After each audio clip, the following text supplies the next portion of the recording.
ദേവസ്വം മന്ത്രിയാണ് കെ മുരളീധരൻ. അദ്ദേഹത്തോട് മാധ്യമപ്രവർത്തകർ ഒരു ചോദ്യം ചോദിച്ചു. ചോദ്യം മറ്റൊന്നുമല്ല, ശബരിമല സ്വർണ്ണക്കള്ളക്കടത്ത് കേസിലെ പ്രതിസ്ഥാനത്ത് നിൽക്കുന്ന സ്ഥാപനമാണ് സ്മാർട്ട് ക്രിയേഷൻസ്.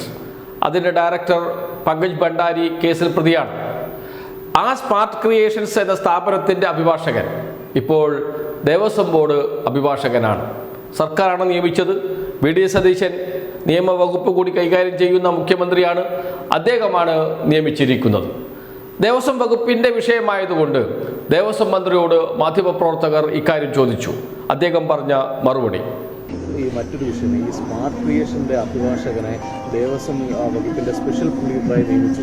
അപ്പോൾ ഈ സ്വർണ്ണക്കൊള്ളയിൽ അങ്ങുൾപ്പെടെ വലിയ വിമർശനം ഉന്നയിച്ചൊരു ഈ സംഭവമാണ്. അപ്പോൾ അത് ആ അഭിഭാഷകനെ തന്നെ ദേവസ്വം വകുപ്പിൻ്റെ പ്രത്യേക അഭിഭാഷകനെ നിയമിക്കുന്നത് ശരിയാണോ? ഇല്ല, അതിനെ സംബന്ധിച്ച് നിങ്ങൾക്കറിയാലോ, ഈ മറ്റേ വയനാട്ടിൽ ഷിഗല്ല സ്ഥിരീകരിച്ച സാഹചര്യത്തിൽ അവരുടെ വിസിറ്റായിരുന്നു. ഞാൻ കഴിഞ്ഞ ക്യാബിനറ്റിലുണ്ടായിട്ടില്ല. അല്ല, അത് മുഖ്യമന്ത്രിയുടെ ഒരു ഡിസ്ക്രിഷണറി പവറിന് ഞാൻ വിട്ടുകൊടുത്തിരുന്നു നേരത്തെ. പക്ഷേ എന്നാലും ഇത് യുഡിഎഫ് ഉയർത്തിയ നിലപാടുകൾക്കെതിരല്ലേ? അല്ല, ഞാൻ പറയാം, ഒരു കാരണവശാലും പ്രതികളാരും രക്ഷപ്പെടില്ല. അക്കാര്യത്തിൽ ഉറപ്പ് നൽകാം. പക്ഷേ പ്രതിക്ക് വേണ്ടി ബാധിച്ചയാളല്ലേ ഇപ്പൊ സർക്കാരിന് വേണ്ടി ബാധിക്കാൻ വരുന്നത്. അപ്പോൾ അതുകൊണ്ട് തന്നെ പ്രതിയുടെ ദൗർബല്യങ്ങൾ അറിയാവുന്ന ഒരു വക്കീലാണല്ലോ. നല്ല കാര്യം. തീരുമാനത്തെ അനുകൂലിക്കുന്നു. ക്യാബിനറ്റിലെടുത്തൊരു തീരുമാനത്തിന് ഒരു മന്ത്രി ഒരിക്കലും തള്ളി പറയാൻ പാടില്ല. പക്ഷെ അങ്ങ് അറിഞ്ഞുകൊണ്ട് സഭയുടെ കൂട്ടുത്തരവാദിത്തമാണ്. ഞാൻ ഈ കാര്യത്തിൽ പൂർണ്ണമായിട്ട് സ്വാതന്ത്ര്യം മുഖ്യമന്ത്രിക്ക് വിട്ടുകൊടുത്തിരുന്നു നേരത്തെ തന്നെ. കഴിഞ്ഞ കാലയളവിനെക്കാട്ടിലും കഴിഞ്ഞ വർഷത്തെക്കാട്ടിലും ഷിഗല്ലയും അഭിവൃദ്ധി മസ്തിഷ്കജ്വരവും കൂടി വന്ന ഒരു സാഹചര്യമാണ്.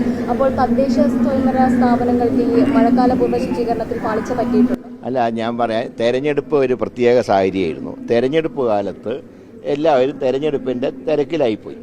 അതായിരിക്കാൻ സംഭവിച്ചു കാണാം. ഏതായാലും എനിക്ക് വകുപ്പ് കിട്ടിയതിനു ശേഷം പരമാവധി പ്രവർത്തനങ്ങൾ നടത്തിയിട്ടുണ്ട്. ഇപ്പോഴെല്ലാ ലോക്കൽ ബോഡികളും സഹകരിക്കുന്നുണ്ട്. ഞാനൊന്നും അറിയില്ലേ രാമനാരായണ എന്നാണ് കെ മുരളീധരൻ പറയുന്നത്. എല്ലാം തീരുമാനിച്ചത് മുഖ്യമന്ത്രിയാണ്. നിയമവകുപ്പ് കൈകാര്യം ചെയ്യുന്നത് മുഖ്യമന്ത്രിയാണ്. അദ്ദേഹത്തിന് വിവേചനാധികാരമുണ്ട്. ആ വിവേചനാധികാരം ഉപയോഗിച്ചാണ് നിയമനം നടത്തിയിരിക്കുന്നത്. കഴിഞ്ഞ ക്യാബിനറ്റിൽ ഞാൻ പങ്കെടുത്തിരുന്നില്ല. അതുകൊണ്ട് തന്നെ തീരുമാനത്തെക്കുറിച്ച് എനിക്ക് ഒന്നും അറിയില്ല. മുഖ്യമന്ത്രി എടുത്ത ഒരു തീരുമാനത്തിന് എതിരെ അതേ മന്ത്രിസഭയിലെ അംഗം എന്ന നിലയിൽ എതിർത്ത് ഞാനൊന്നും പറയുകയുമില്ല. ഇതാണ് കെ മുരളീധരൻ്റെ വാക്കുകൾ. എന്ന് വെച്ചാൽ കെ മുരളീധരൻ കൈ കഴുകുന്നു എന്നർത്ഥം. നിയമനം നടത്തിയിരിക്കുന്നത് മുഖ്യമന്ത്രിയാണ് എന്നർത്ഥം. മുഖ്യമന്ത്രിക്ക് എന്താണ് സ്വർണ്ണക്കടത്ത് കേസിൽ, ശബരിമലയിലെ സ്വർണ്ണക്കള്ളക്കടത്ത് കേസിൽ ഇത്ര ബന്ധം? എന്തിനാണ് അദ്ദേഹം ഈ നിയമനം നടത്തിയിരിക്കുന്നത്? ഈ ചോദ്യത്തിന് ഇനി ഉത്തരം പറയേണ്ടത് മുഖ്യമന്ത്രി തന്നെയാണ്. അടുത്ത മന്ത്രിസഭ യോഗത്തിന് ശേഷം മാധ്യമങ്ങളെ കണ്ടാൽ അദ്ദേഹം അക്കാര്യം വിശദീകരിക്കുമെന്ന് പ്രതീക്ഷിക്കാം. അതിനു മുമ്പ് അദ്ദേഹം അതേക്കുറിച്ച് ഒരക്ഷരം മിണ്ടാൻ സാധ്യതയില്ല. സംശയങ്ങൾ മുഖ്യമന്ത്രിയുടെ ഓഫീസിലേക്ക് തന്നെയാണ്, മുഖ്യമന്ത്രിയിലേക്ക് തന്നെയാണ്. നേരത്തെ അദ്ദേഹം മംഗലാപുരം യാത്ര നടത്തിയപ്പോൾ അദ്ദേഹത്തിൻ്റെ കൂടെ ചാർട്ടേഡ് വിമാനത്തിലുണ്ടായിരുന്ന രജികുമാർ ശബരിമല സ്വർണ്ണക്കടത്ത് കേസിൽ SIT ചോദ്യം ചെയ്ത വ്യക്തിയാണ്. എന്താണ് അദ്ദേഹത്തിന് സ്വർണ്ണക്കള്ളക്കടത്തുകാരുമായുള്ള ബന്ധം? ഈ ചോദ്യത്തിനുള്ള ഉത്തരം പറയേണ്ടത് അദ്ദേഹം തന്നെയാണ്. കെ മുരളീധരൻ ദേവസ്വം മന്ത്രി കൈകഴുകി മാറി നിൽക്കുകയാണ്. എനിക്കൊന്നും അറിയില്ല എന്ന നിലപാടിൽ. ഇനി കോൺഗ്രസ് നേതാക്കൾ മറുപടി പറയണം. എന്തിനേറെ പറയുന്നു, മുഖ്യമന്ത്രി തന്നെയാണ് മറുപടി പറയേണ്ടത്. അധികാരം ഏറ്റെടുത്ത് ഇത്രയേ ദിവസമായുള്ളൂ. കഴിഞ്ഞ ദിവസമാണ് കെ മുരളീധരൻ രമേശ് ചെന്നിത്തലയ്ക്കെതിരെ രംഗത്ത് വന്നത്.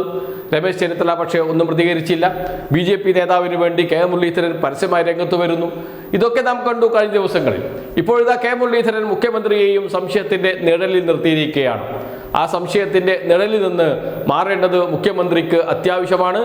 മുഖ്യമന്ത്രി എന്തു മറുപടി പറയും, എന്ത് നിലപാടെടുക്കും എന്നറിയാൻ നമുക്ക് കാത്തിരിക്കാം.